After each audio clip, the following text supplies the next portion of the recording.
Hai semua, pada video kali ini saya akan merangkum alur cerita film The Call 2020. Film ini bercerita tentang Seoyeon, seorang wanita pada masa kini yang mendapat panggilan telepon misterius dari wanita bernama Young-suk. Young-suk mengaku datang dari masa lalu, tepatnya 20 tahun yang silam, yaitu pada tahun 1999. Dan belakangan diketahui bahwa ternyata Young-suk seorang pembunuh berantai dan ingin menjadikan Seoyeon sebagai target berikutnya. Apakah Seoyeon akan selamat dari jeratan wanita misterius itu? Berikut ini alur ceritanya. Terus dukung channel ini dengan klik tombol subscribe, like, komen, dan share. Yang pastinya kamu juga harus aktifkan bel notifikasinya agar kamu nggak ketinggalan update dari channel ini. Thank you. Film ini diawali dengan memperlihatkan seorang wanita bernama Seoyeon yang hendak pulang ke rumah keluarganya yang ada di pedesaan. Dia diantar oleh seorang petani stroberi yang dipanggil Paman Sung-ho yang tinggal tak jauh dari rumahnya. Sesampainya di depan rumah, Seoyeon meminjam handphone Paman Sung-ho untuk menghubungi handphonenya yang kemungkinan ketinggalan di kereta. Karena tak mendapat jawaban, setelah berada dalam rumah, Seoyeon kemudian mencari telepon rumah dan ia menemukan telepon tanpa kabel di sana. Dengan telepon tanpa kabel itu, Seoyeon berhasil menghubungi handphonenya, tapi orang di seberang sana tak mau mengembalikan handphonenya. Setelah itu, Seoyeon berusaha melacak lokasi handphonenya melalui jaringan internet di laptop.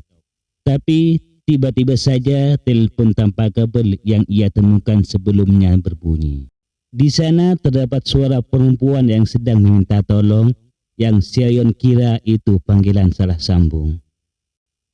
Setelah itu, Seoyeon mengunjungi ibunya yang dirawat di rumah sakit, yang mana setelah kematian ayahnya karena kebakaran, Seoyeon sangat membenci ibunya yang sakit-sakitan itu. Sepulangnya dari rumah sakit, Seoyeon kembali dihubungi oleh perempuan itu, yang mana kali ini perempuan itu bilang bahwa sang ibu ingin membunuhnya. Kemudian perempuan itu memberi alamat rumahnya, tapi Seoyeon hanya menjawab bahwa sepertinya kamu salah sambung, yang kemudian telepon pun ditutup secara tiba-tiba. Di malam harinya ketika Seoyeon tertidur pulas, ia dikejutkan oleh suara dari lantai atas. Setelah diperiksa, ternyata foto keluarganya jatuh. Seoyeon pun segera memasang paku kembali, namun ia malah menemukan sebuah ruangan lain. Dan ketika Seoyeon menghancurkan dinding itu, di sana ia menemukan sebuah tangga yang mengarah ke ruangan bawah tanah. Kemudian Seoyeon menyusuri lorong itu dan ternyata di ruangan itu terdapat sebuah kursi dan sebuah boneka, lalu sebuah kardus yang ternyata di dalamnya terdapat buku harian seseorang dan juga foto perempuan yang diambil pada tanggal 26 November tahun 1999. Karena penasaran, keesokan harinya Seoyeon segera menanyakan foto itu kepada sang paman. Dan menurut sang paman, foto itu adalah milik Young-suk yang ternyata ibunya adalah seorang dukun. Di malam harinya, Seoyeon mendapat panggilan lagi dari Young-suk, di mana kali ini ia berteriak minta tolong karena sang ibu ingin membakarnya. Tapi anehnya di saat tangga rumah Young-suk sedang terbakar, tanpa diduga tangga rumah Seoyeon juga ikut terbakar. Lalu pada keesokan harinya Seoyeon menghubungi Young-suk dan menjelaskan bahwa sepertinya mereka berada di rumah yang sama tapi hanya berbeda tahun saja. Di mana Young-suk berada di tahun 1999 sedangkan Seoyeon di tahun 2019. Karena Young-suk tak percaya, kemudian Seoyeon memberitahu Young-suk bahwa pada malam hari di mana Young-suk berada akan terjadi kecelakaan pesawat di dekat Bandara Gimpo. Di malam harinya saat Young-suk sedang makan malam bersama sang ibu, ia mendapatkan berita bahwa ada sebuah pesawat yang jatuh di dekat Bandara Gimpo. Kemudian Young-suk pun menghubungi Seoyeon untuk membenarkan perkataannya itu. Akhirnya mereka pun saling mengobrol dan ternyata mereka saat ini sama-sama berusia 28 tahun. Lalu Xiaoyan bercerita bahwa ayahnya telah meninggal dunia ketika rumahnya kebakaran sewaktu Xiaoyan masih kecil. Dan ternyata hal itu diakibatkan oleh sang ibu yang lupa mematikan kompor gasnya. Pada tanggal 21 November tahun 1999, keluarga Xiaoyan kecil datang ke rumah Yongsu untuk melihat-lihat dan membeli rumah itu. Dan ketika mereka melihat lantai atas, di sana mereka melihat Yongsu yang baru keluar dari kamar setelah pintunya diketuk oleh sang ibu. Yongsu yang menyadari itu adalah keluarga Xiaoyan, ia lalu menghubungi Xiaoyan di masa depan untuk memberitahunya bahwa pada saat itu ternyata keluarga Xiaoyan datang ke rumah Yongsu. Xiaoyan pun menangis saat bisa mendengar suara ayahnya kembali, yang mana sang ayah ingin pindah ke desa itu demi bisa hidup bertani dan mendekatkan anaknya dengan alam. Lalu Yongsu kemudian mendapatkan ide untuk menghidupkan kembali ayah Xiaoyan dengan mengubah takdir kematiannya. Lalu pada tanggal 27 November tahun 1999, Yongsu pun melakukan idenya itu dengan memanfaatkan kelengan sang ibu. Yongsu kabur keluar rumah menuju rumah Xiaoyan. Dan Yongsu pun tepat waktu tiba di sana dan ia berhasil mematikan kompor sebelum terjadi kebakaran. Tentu saja hal itu mengubah semua kejadian di masa depan.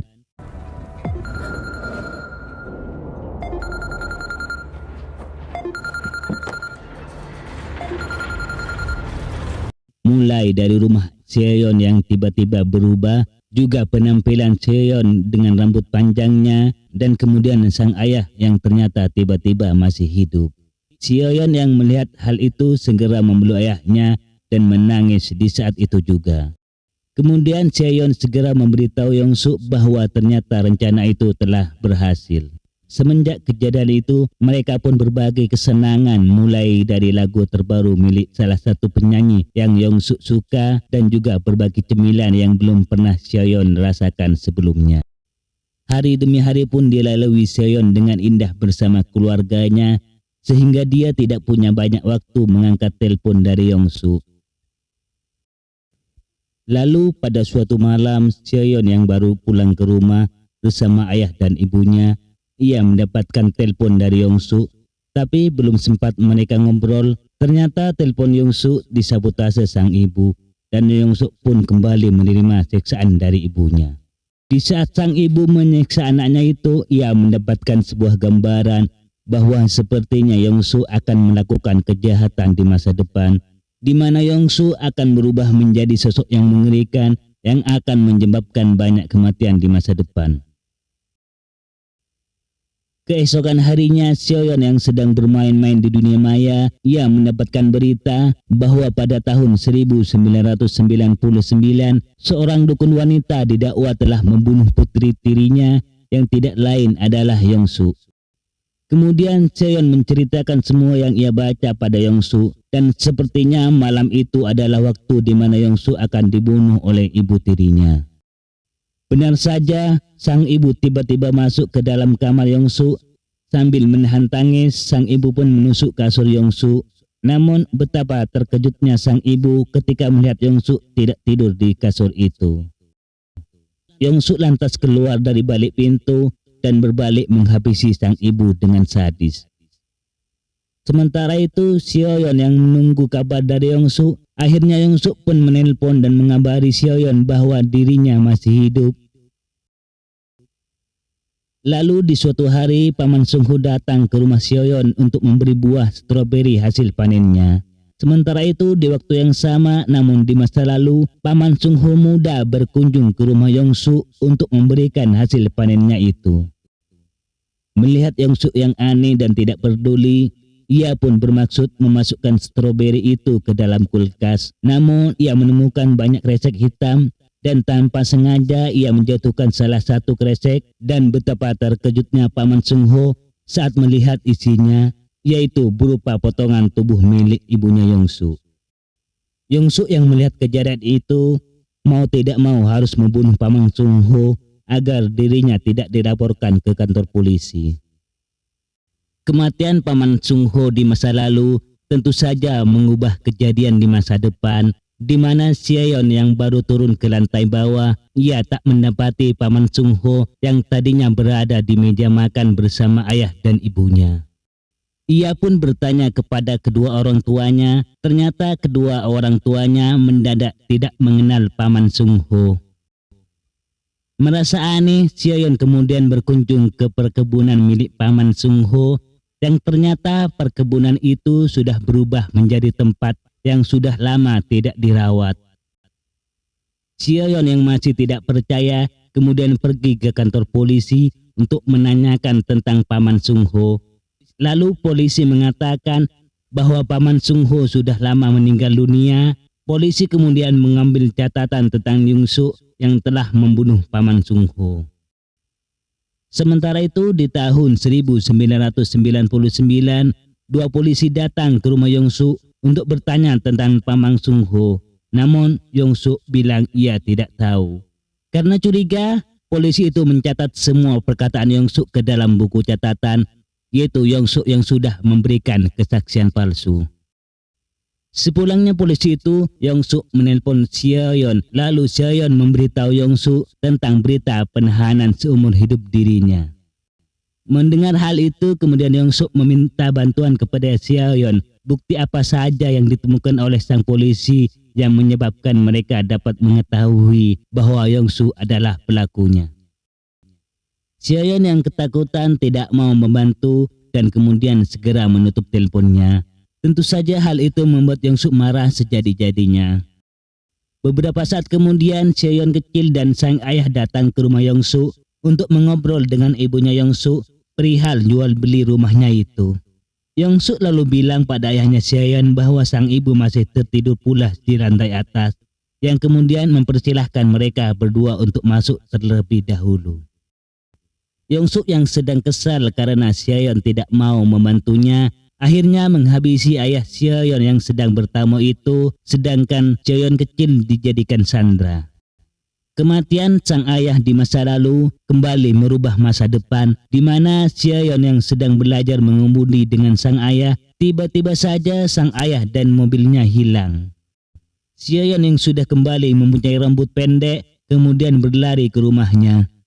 Sesampainya di rumah, ia mendapati rumahnya sudah dalam keadaan hancur dan ketika masuk, di lantai pun tertulis, "Sion, jawab teleponku," dan tiba-tiba saja telepon berbunyi. Ternyata itu telepon dari Yung Suk yang memberitahu Sion kalau ia telah membagi-bagi ayahnya. Tentu saja hal itu membuat Sion kesal, tapi di sini Sion tidak bisa berbuat apa-apa. Lalu Yung Suk yang telah menahan Sion kecil di ruang bawah tanah memberi waktu 1 jam pada Sion untuk mencari tahu penyebab kenapa ia bisa ditangkap polisi. Jika tidak, maka Sion kecil akan mati. Sion yang mendengar itu kemudian menyusun rencana dengan memberitahu Yung Suk untuk segera datang ke sebuah rumah jika dirinya ingin segera terbebas dari bukti kejahatan pembunuhannya. Dan saat Yung Suk tengah berada di rumah itu pun meledak. Beberapa lama kemudian, Sion yang masih gelisah mendapatkan kembali panggilan yang ternyata itu dari Yung Suk. Yung Suk yang masih hidup itu kemudian membalas kebohongan Sion dengan cara menyiram air panas ke tubuh Sion kecil, dan jelas saja Sion di masa depan juga mengalami luka bakar yang sama. Sion yang telah berhasil mengendalikan rasa sakitnya itu kemudian mau tidak mau segera berlari mengunjungi kantor polisi. Di sini terkuak sebuah fakta baru tentang kebakaran rumahnya Sion, di mana Yung Suk menceritakan bahwa kematian ayahnya Sion akibat kebakaran bukanlah disebabkan kelalaian sang ibu, melainkan Sion kecil sendiri yang terpengaruh tontonan masak-masakan di TV hingga kebakaran pun terjadi. Sesampainya Sion di kantor polisi, Sion pun kemudian mengambil buku catatan kejahatan Yung Suk, dan Sion pun segera memberitahu Yung Suk bahwa tertulis di sana pisau barang bukti ditemukan dan dilaporkan oleh seorang pemulung. Yung Suk pun kemudian mengambil dan menghancurkan barang bukti itu, yang ternyata itu adalah pisau yang digunakan untuk membunuh ibunya. Tentu saja hal itu kembali merubah masa depan, di mana sekarang buku catatan milik sang polisi sudah tidak lagi menampilkan kasus milik Yongsu. Apalagi sekarang rumah tua di masa depan itu juga tiba-tiba saja berubah menjadi sebuah rumah yang di dalamnya terdapat banyak sekali perabotan. Xiaoyan yang menyadari hal itu kemudian segera lari keluar dari rumah itu, yang tanpa diduga ia malah menemukan buku catatan milik sang polisi yang ternyata di dalamnya sudah ada tulisan berupa sang polisi bersama ibu Xiaoyan yang sedang berkunjung ke rumah Yongsu untuk mendapatkan informasi tambahan tentang Xiaoyan dan ayahnya yang telah hilang tiba-tiba. Dan tertulis di buku itu juga menggunakan telepon tanpa kabel. Tentu saja hal itu membuat Xiaoyan di masa depan kemudian kembali lagi masuk ke dalam rumah, lalu ia pergi ke ruangan bawah tanah dan di sana ia menemukan teleponnya itu. Sementara itu di sisi lain sang ibu yang ingin menghubungi nomor suaminya malah tersambung ke telepon yang dipegang Xiaoyan di masa depan. Xiaoyan yang mendapatkan panggilan itu kemudian memberitahu ibunya untuk segera pergi dari rumah itu. Tapi tanpa diduga saat mereka sedang mengobrol, tiba-tiba saja Yongsu masuk dan memukul kepala Xiaoyan. Mendengar hal itu, ibu Xiaoyan kemudian menjelaskan apa yang didengarnya kepada sang polisi. Namun di saat itu juga sang polisi diserang oleh Yongsu hingga tewas. Sementara itu Xiaoyan di masa depan sedang bertengkar dengan Yongsu untuk memperebutkan teleponnya itu. Hingga akhirnya Xiaoyan berhasil mengambil telepon itu dan segera berlari ke lantai atas lalu bersembunyi di dalam kamar. Di masa lalu sang ibu pun telah kabur dari Yongsu dan juga bersembunyi di kamar yang sama. Kemudian mereka pun saling berhubungan lewat telepon di dalam kamar yang sama tapi beda masa. Sementara itu kedua Yongsu, baik Yongsu masa depan atau Yongsu masa lalu, sama-sama sedang berusaha untuk masuk ke dalam kamar itu. Tapi Yongsu di masa lalu memancing ibunya Xiaoyan dengan meletakkan Xiaoyan kecil yang terikat itu di depan kamar. Saat ibu Xiaoyan hendak menolong, Yongsu pun langsung menyerang dan perkelahian pun terjadi dan jelas saja ibu Xiaoyan kalah. Namun dengan sisa-sisa tenaga, sang ibu berhasil mendorong Yongsu hingga terjatuh bersama dengan dirinya. Sementara itu di masa depan, Yongsu yang nyaris menghabisi Xiaoyan, tiba-tiba saja Yongsu menghilang bersamaan dengan jatuhnya sang ibu dan Yongsu di masa lalu. Xiaoyan yang menyadari baju dan rumahnya telah berubah segera berlari ke arah luar untuk mengunjungi pemakaman. Dan di sana ia mendapati hanya ada satu makam, yaitu makam ayahnya. Di saat Xiaoyan sedang menangis, tiba-tiba saja sang ibu datang memanggil. Xiaoyan pun lantas memandang haru sang ibu yang kini memiliki bekas luka sayat di leher dan di tangan. Yang kemudian mereka berdua berjalan pulang berdampingan dan film pun tamat. Tapi tunggu dulu, di tengah kredit scene tanpa diduga sang sutradara malah menambahkan adegan lain, di mana Yongsu tua sedang menelpon Yongsu muda di masa lalu. Dia bilang bahwa mungkin saja dirinya bisa mati yang diakibatkan oleh ibu Xiaoyan. Yang kemudian Yongsu tua menyuruh Yongsu muda untuk jangan memberikan teleponnya itu apapun yang terjadi, karena hanya itu yang bisa dilakukan agar bisa merubah keadaan. Sementara itu Xiaoyan yang sedang berjalan bersama sang ibu tiba-tiba mendadak hilang. Dan Xiaoyan pun tiba-tiba disekap di ruang bawah tanah dengan terikat di kursi dan ditutupi kain putih dan film pun benar-benar tamat.